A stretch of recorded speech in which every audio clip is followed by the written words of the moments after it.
This is CBS News Bay Area with Juliette Goodrich.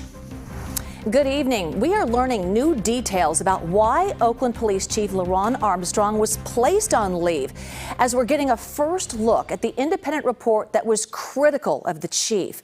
Now, Oakland's newly elected mayor placed Armstrong on paid administrative leave nearly 3 weeks ago after an outside law firm found the department mishandled a pair of misconduct cases.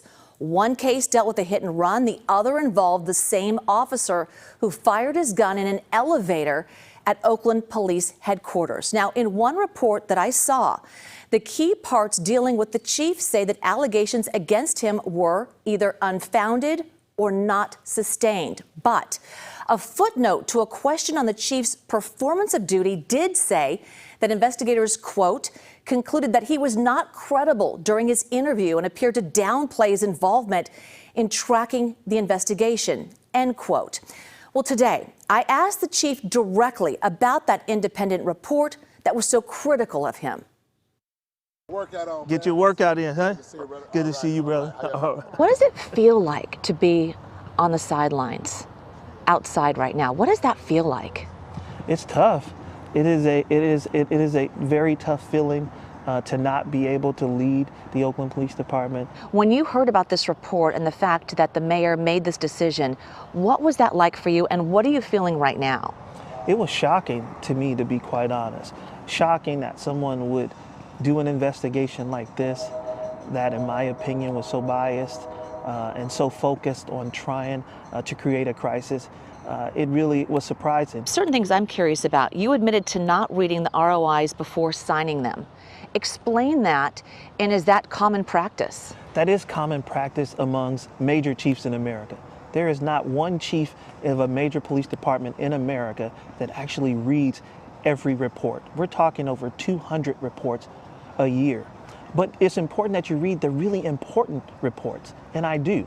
When we're talking about officer-involved shootings, when we're talking about excessive force cases, when we're talking about cases where officers will be terminated, those are cases for sure that I would read.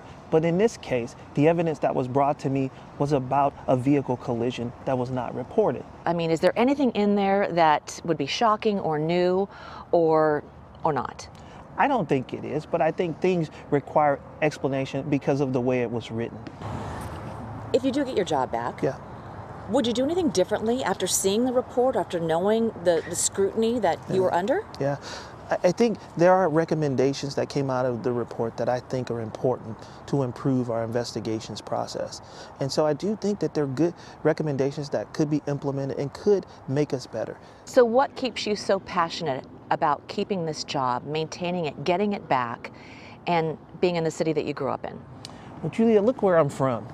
This wasn't easy to get to the top of this police department. This was a kid that came from poverty. This was a kid that had to fight on the streets in order to make it. And so to make it to this point, starting from here, and then have someone take it away from me, it's just not the way in which I want my career to end or my reputation to be. There are people in this community that look up to me. You could retire. I could retire today. I'm here because I really am committed to making Oakland safer. I'm committed to improving this police department. Chief Armstrong, no doubt, has had a lot of community support. The NAACP, along with others, have called for his reinstatement. The one person who has remained tight-lipped about the investigation is Oakland Mayor Sheng Thao. For right now, we can't say much because it is a personnel issue. Can you just say when he might be back? It's a personnel issue. I cannot say Months, that. weeks, days? It's a personnel issue. Now, we repeatedly requested interviews with Mayor Thao, but she has declined. She's previously said her decision was not meant to be punitive.